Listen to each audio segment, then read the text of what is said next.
Hi,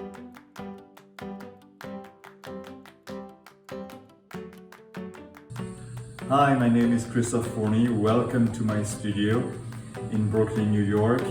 And today I'm going to show you some tricks and tips to take care of your leather furniture.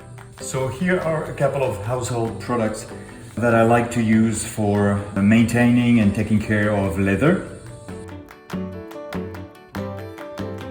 You will damp your rug with a mix of half white vinegar, half water, and when you apply it on your leather, it's going to be very light. Do not insist. You are not rubbing anything off. You are not trying to spot cleaning. For stains, ink stains or any kind of stains, water-based, I like rubbing alcohol.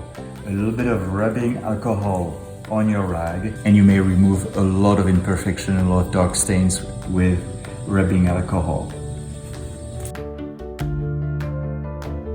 When you have an oil stain or any greasy residue on your leather, a very good thing is to cover it with baby powder and let it overnight. It will absorb the grease, the oil, and leave you a clean leather underneath.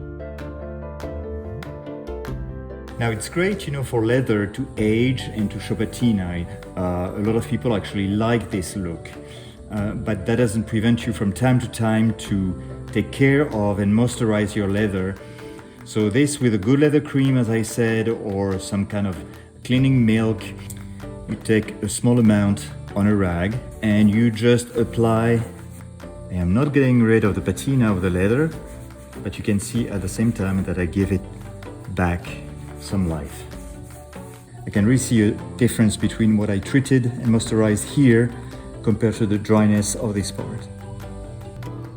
Well, thank you so much for visiting the studio.